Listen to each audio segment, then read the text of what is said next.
En la anterior videoclase quedamos en los monobactámicos, cuyas características ya la dimos. Vamos a entrar a otros antibióticos que nos salvan vidas, en esta oportunidad con lo que son los glucopéptidos. Dentro de ellas, las más representativas tenemos la vancomicina y la teicoplanin, cuyo mecanismo de acción también es interferir la adición de nuevas subunidades a la pared celular. ¿Okay? La mayoría en realidad casi todos los betalactámicos, casi el 99%, pues inhiben la pared celular. El mecanismo hacia la resistencia a la vancomicina está mediada por enzimas. Por ejemplo, mi persona hasta el momento no ha visto un gram positivo Staphylococcus aureus que sea resistente a la vancomicina, pero en la teoría ya se han descrito. Principalmente van contra las bacterias gram positivas, también cubren enterococos, streptococos, actinomyces y clostridium. Esto vamos a hacer hincapié sobre todo en el Clostridium difficile, que produce una colitis pseudomembranosa. La colitis pseudomembranosa es cuando, digamos, tenemos un paciente hospitalizado y al dar tantos antibióticos al cuarto, al quinto día, presenta diarrea acuosa, ¿no? 500 cc en 24 horas, 1000, 1500, mucha diarrea, y le pedimos laboratorios identificando, buscando toxina. Si es positiva, pues es una colitis pseudomembranosa. Y el tratamiento es que, ¿qué es lo importante? Si esta colitis pseudomembranosa no la diagnosticamos y no la tratamos, puede complicarse con un megacolon tóxico. Eso sí, te mata en horas. ¿Ok? Y el tratamiento es con vancomicina, pero no es por intravenosa, es por vía oral. Pregunta de examen. Y esta vancomicina por vía oral pues no se absorbe y tiene buena biodisponibilidad en el intestino grueso. Dentro de las reacciones adversas muy importantes que producen el síndrome del hombre rojo, que está relacionada a que si nosotros indicamos, por ejemplo, 2 gramos de vancomicina, pues tiene que pasar en un determinado tiempo. ¿Okay? No podemos pasar en 2 minutos, en 1 hora, por lo menos en un 15 a 20 minutos para poder pasar, porque si nosotros pasamos rápido, puede causar este síndrome de hombre rojo. No es nada más que una eritrodermia, así en color rojo, que se presenta en la cara, en el tercio superior del tronco. El mecanismo por el que produce, pues es que las histaminas detectan esa biomolécula y liberan varias histaminas, producen vasodilatación y pues se ve una eritrodermia. Y además la vancomicina es muy nefrotóxica. Peor si estamos usando gentamicina o amicacina y está con creatinina de 1,4, 1,5 y damos vancomicina, vamos a tronar más al riñón. Por eso ahí se debe de ajustar a función renal. Además es ototóxica. Otro medicamento muy importante que son los aminoglucósidos. Sobre todo estos medicamentos son más bacteriostáticos más que bactericidas, porque inhiben la síntesis de proteínas en los ribosomas. El mecanismo son por mutaciones en los receptores de ribosomas y enzimas, y principalmente se usan para bacterias gram negativas y sobre todo para usar sinergismo, ¿no? Porque solo aminoglucosa en un paciente hospitalizado no puedo usar, ¿no? Tengo que asociar otro antibiótico. Acá debemos de saber algunas características de estos aminoglucósidos. Por ejemplo, la gentamicina es más activa contra el estafilo, pero es más nefrotóxica. Si nos preguntan cuál de los aminoglucósidos es la más nefrotóxica, es la gentamicina. La amicacina Esto se usa mucho en los hospitales. ¿Por qué? Porque es más resistente para que adquiera resistencia bacteriana y que además hacen sinergismo principalmente para la Pseudomonas aeruginosa. La tobramicina se usa principalmente en la profilaxis de infecciones respiratorias en fibrosis quística y viene una presentación en aerosol.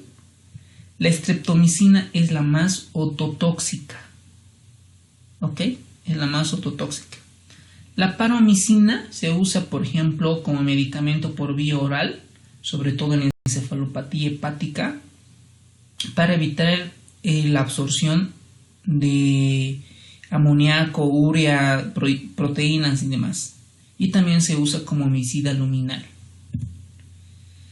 Ahora, algo muy importante. Estos aminoglucósidos están contraindicados si el paciente tiene alguna enfermedad relacionada en la placa motora. Por ejemplo, ¿quiénes? La miastenia gravis y un síndrome de Guillain-Barré. Ambos se caracterizan por debilidad muscular. ¿Ok? Si hay alguna anormalidad, están contraindicados aminoglucósidos. Si ustedes ven un paciente hospitalizado y está con un síndrome de Guillain-Barré y está con ventilador mecánico y están viendo que está indicado amicacina, pues simplemente eso es ignorancia total, que no sabe nada de la medicina. Vamos a ir contra otros antibióticos, como por ejemplo los macrólidos. Acá en esta imagen vemos un ribosoma, tanto en la subunidad pequeña como en la subunidad grande, donde actúa ahí la eritromicina. Inhibe la síntesis de proteínas. Se ha demostrado además que uno de los efectos es inmunomodulador, es decir, que al sistema inmune lo comienza a regular. Principalmente están indicadas, usamos mucho para neumonías atípicas, por ejemplo para Legionella, Mycoplasma, Clamidia, Haemophilus, para estos tres. ¿Por qué?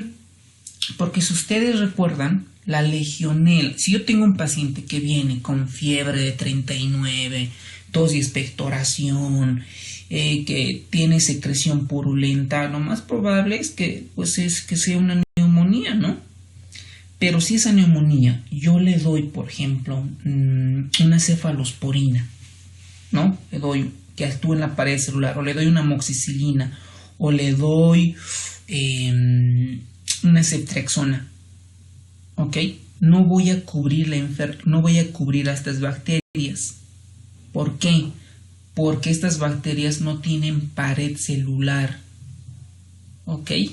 Y si no tienen pared celular, obviamente los antibióticos no van a actuar bien y el paciente va a ir mal. Por eso yo tengo que cubrir bacterias atípicas en un contexto de una neumonía atípica, y por eso voy a cubrir con macrólidos, ¿ok? Sobre todo en pacientes con EPOC. Y la citromicina es más activa contra la Clamidia y Haemophilus, y la claritro más para el Helicobacter pylori, que está asociado mucho al cáncer gástrico. Si estos pacientes, por ejemplo, tienen una cardiopatía de base, ¿no? Una falla cardíaca, fibrilación auricular, no sé, alguna cardiopatía estructural, y estos macrólidos yo prescribo, le doy al paciente y de repente me hace un tipo de arritmia, que por ejemplo una torsada de puntas que te mata en ese instante, es porque yo no he controlado el QT. Estos medicamentos prolongan el QT en el electrocardiograma. Por eso un paciente que yo doy acitromicina, claritromicina, debo de monitorizar el QT en el electrocardiograma. Si el QT está largo, es un factor de riesgo importante para que nos haga una torsada de puntas y a veces no responde al sulfato de magnesio. Las lincosaminas, tenemos la clindamicina, principalmente usamos para anaerobios, actúan en la subunidad 50. La reacción adversa es la colitis pseudomembranosa. También tenemos otro medicamento, el cloranfenicol. El cloranfenicol mucho se lo ha satanizado, no se usa mucho Yo conozco médicos que le tiemblan al cloranfenicol porque han visto pacientes que les produce una pancitopenia, una anemia irreversible, leucopenia, trombocitopenia y anemia. Y el cloranfenicol pues produce un síndrome gris en estos pacientes porque el cloranfenicol es metabolizado en el hígado y como el hígado en los prematuros no está bien maduro, comienza a recircular produciendo esa apariencia de síndrome gris. Esto ya hemos mencionado, el cloranfenicol y el tianfenicol actúan en las unidades 50 del ribosoma, principalmente está indicado en la fiebre tifoidea en recidivas y crónicas, indicado en la peste, produce anemia plástica. En realidad, varios antibióticos pueden producir anemia plástica, pero con mayor frecuencia. Y mencionamos que produce síndrome gris por falta de depuración hepática.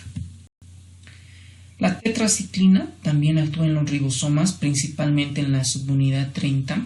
Está indicada para granuloma inguinal y brucelosis. Hay un medicamento importante, por ejemplo, cuando nosotros tenemos resistencia a la vancomicina, podemos usar este medicamento que es la tigeciclina. Puede producir una reacción cutánea, es nefrotóxica. Ojo, y en los niños no se los debe usar porque provoca manchas permanentes en los dientes. ¿Ok?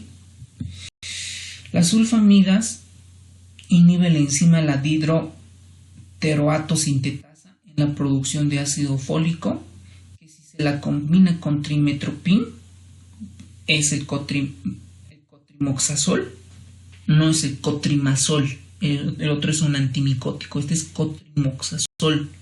Y el trimetoprim inhibe la dihidrofolato reductasa, que se usa mucho para profilaxis neumonías por neumocistis jirovesi en pacientes inmunocomprometidos. Por ejemplo, si un paciente recibió quimioterapia, tiene las defensas bajas. Un paciente que tiene VIH tiene las defensas bajas y son predisponentes que a bacterias que a nosotros no nos atacan, pero ellos sí. Y dentro de la primera causa de esta neumonía, el agente es neumocistis jirovesi. Y para eso está indicado el cotrimoxazol como tratamiento. Además, es registrado que tiene buena actividad contra el Staphylococcus aureus meticilino sensible, pero ¿qué es lo peligroso? Que puede producir un Steven Johnson o una necrólisis epidérmica tóxica. Produce hipercalemia por un mecanismo muy interesante y en los pacientes que tienen deficiencia de glucosa 6-fosfato suelen producir anemia hemolítica y en los recién nacidos carníteros. Vamos a entrar a estas famosas quinolonas que nos salvan muchas vidas. Ya habíamos mencionado que el mecanismo de acción es en el material genético, específicamente la subunidad A del DNA girasa. El mecanismo de resistencia es porque muta el ADN girasa y puede haber disminución de la acumulación intracelular del fármaco porque hay bombas específicas de la bacteria que las expulsan. Y dentro de las reacciones adversas pueden lesionar el cartílago articular en los niños. Y también se ha asociado que producen tendinitis y se han asociado a rupturas tendinosas. Las quinolonas pues se la han clasificado igual que las cefalosporinas por generaciones. La primera generación tenemos el ácido nalidíxico y el ácido pipenídico. En algún momento, cuando yo era estudiante, se usaba mucho ácido nalidíxico para infecciones urinarias. Actualmente no conozco ningún médico que esté usando estos antibióticos para infecciones urinarias. La segunda generación tenemos el norfloxacino, el ciprofloxacino y otros.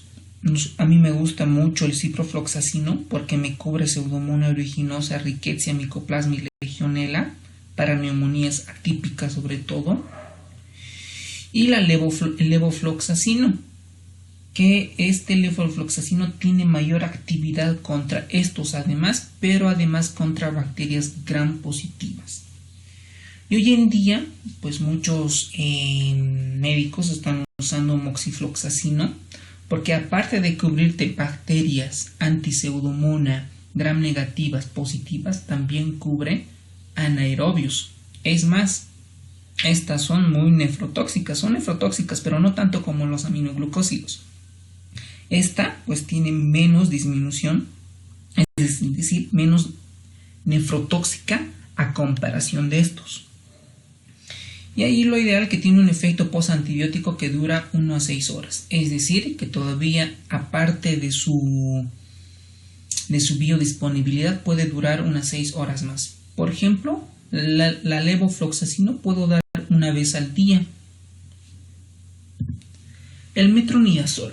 El metronidazol produce metabolitos reactivos que dañan el ADN del microorganismo. Por ejemplo, la clindamicina para anaerobios, el metronidazol también para anaerobios y también para protozoarios. Dentro de las reacciones adversas es un sabor metálico y principalmente si estamos en un contexto de insuficiencia hepática puede producirnos lesiones en el sistema nervioso central como convulsiones y demás. Este metronidazol provoca un efecto disulfiram si yo asocio al alcohol. Recordemos que el efecto disulfiram es cuando hay náuseas, diarrea, vómitos, cefalea, sensación de malestar general terrible que lo asocia el paciente muchas veces al alcohol. Eso es el efecto disulfiram. Luego tenemos las streptograminas como el inesolit que se usa para gram positivos. Por ejemplo, la quimopristina y la dalfopristina es una mezcla de una streptogramina del grupo B con el grupo A que inhiben las subunidades 50 del ribosoma. Se usa principalmente para Enterococcus faecium resistentes a la vancomicina. Producen artralgias y mialgias como efecto secundario. El inesolit principalmente es una oxazolitinona que interfiere en la formación del complejo en la síntesis de proteínas en los ribosomas. Cubre gram positivos frente al enterococo, estafilos y bactericida frente al neumococo y estreptococo. Y ustedes me preguntarán, ¿también es bacteriostático y bactericida? Sí, eso depende de la concentración que tanto esté en el plasma circulando. Ojo, el inesolit, por ejemplo, si yo tengo un paciente que viene pues con celulitis, que se complica con una miositis y es un síndrome de Fournier, es decir, que está infectado el músculo, la fascia, si el agente etiológico es un Staphylo aureus, lo principal, lo que está indicado es el inesolit, porque penetra muy bien las partes blandas y aparte que no es nefrotóxica. Dentro de los efectos adversos se ha descrito acidosis láctica, principalmente cuando se usa con inhibidores de la transcriptasa inversa, análogos de los nucleósidos, es decir, aquellos pacientes que toman medicamentos para el VIH. Luego tenemos los lipopéptidos, la daptomicina, actúan formando canales de membrana en los microorganismos gram positivos. Es decir, por ejemplo, tenemos una bacteria y comienzan a perforar la pared celular y para esto necesita calcio como energía para despolarizar y toda la cadena que inhibe la síntesis de ácidos nucleicos y proteínas. Está indicada para Staphylococcus aureus, Enterococcus faecium. No se emplea en infecciones respiratorias porque el surfactante, es decir, el líquido que hay entre el pulmón que evita el colapso de los pulmones, inhibe su actividad bactericida.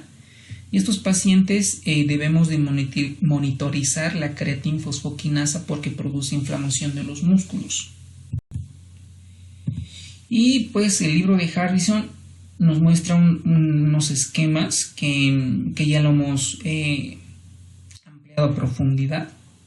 Aquí las cefalosporinas por generaciones, aquí debemos de recordar la cefalosporina anti-Pseudomonas y anti-Staphylococcus aureus. Aquí algunos medicamentos en el embarazo donde la mayoría afecta, sobre todo si hay antibióticos que actúan en la pared celular. Nosotros no tenemos pared celular, entonces pues está indicada en los pacientes con embarazo. Si el antibiótico actúa en el ADN o en el ribosoma, pues está contraindicada. Por ejemplo, acá, a ver, veamos con esta, contraindicada. ¿Quién es? La claritro. ¿Y dónde actúa la claritro? En los ribosomas, ¿no? Por ejemplo, uno que esté aceptada más o menos, ¿no? Digamos con cautela. Dice meropenem. Claro que sí, porque esta actúa en la pared celular. Ya ve, todo es lógica, conocimientos básicos y luego se va armando poco a poco el conocimiento en la medicina. Aquí tenemos tratamientos específicos. Primero, cuando nosotros vemos un paciente con cualquier proceso infeccioso, sea infección urinaria, sea infección respiratoria de partes blandas, infección en el sistema nervioso central, no sé, infección en las uñas, aunque ustedes quieran, todo se debe realizar por cultivo y antibiograma, ¿ok? Eso es lo ideal. ¿Qué pasa si yo en mi hospital donde trabajo viene una infección urinaria y le doy ciprofloxacino, como dice el libro? Pero y veo que en mi hospital la mayoría de mis pacientes, el 70-80% son resistentes a la ciprofloxacina, pues no me sirve. Por eso los epidemiólogos es importante que intervengan y el infectólogo para ver cómo es nuestra sensibilidad, nuestro antibiograma, nuestro espectro antibiótico con relación a enfermedades. Entonces, en ese caso, si mi hospital, la mayoría de las mujeres, su infección urinaria es resistente a la cipro, pues no voy a prescribir cipro. Tendré que prescribir otro antibiótico. ¿Me dejo entender? Todo se hace con cultivo y antibiograma. Ahora, hay contextos cuando el paciente, por ejemplo, está con choque séptico, está a punto de fallecer, y si no iniciamos la antibiótico-terapia precoz, que es lo que mejora en los pacientes sépticos, ahí yo voy a usar antibiótico-terapia empírica. Por ejemplo, si quiero cubrir gram positivos, Staphylo aureus, usaré vancomicina o linezolid, ¿no? Si quiero cubrir bacterias gram negativas, pues usaré ceftriaxona, o si tiene el antecedente de resistencia, usaré meropenem o imipenem. Si tengo sospecha de que el paciente tiene algún absceso o está haciendo miositis, pues cubriré anaerobios con metronidazol o con clindamicina. Entonces depende del contexto clínico. ¿Qué tal si el paciente tiene factor de riesgo diabetes, cardiópata o es un EPOC? Pues cubriré bacterias atípicas. ¿Con qué? Con macrólidos o quinolonas. Entonces, eso de tratamientos específicos a mí no me convence mucho porque depende de cada hospital, de cada departamento, de cada país, cómo están la epidemiología en las infecciones.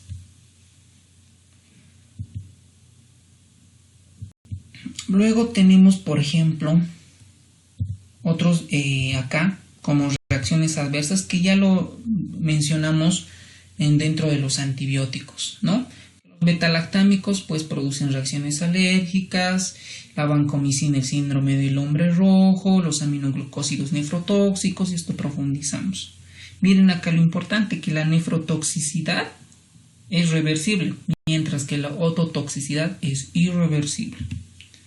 Los macrólidos, malestar gastrointestinal, las sulfonamidas, reacciones alérgicas, hematológicas, como habíamos mencionado, la anemia hemolítica en los pacientes que tienen deficiencia de la glucosa 6-fosfato, reacciones adversas de las fluorquinolonas, sobre todo en los tendones. La ciprofloxacina, por ejemplo, tiene tendencia a que los pacientes puedan tener convulsiones e insomnio. Después también habíamos algo de la profilaxis antibiótica. tenemos la no quirúrgica y las quirúrgicas.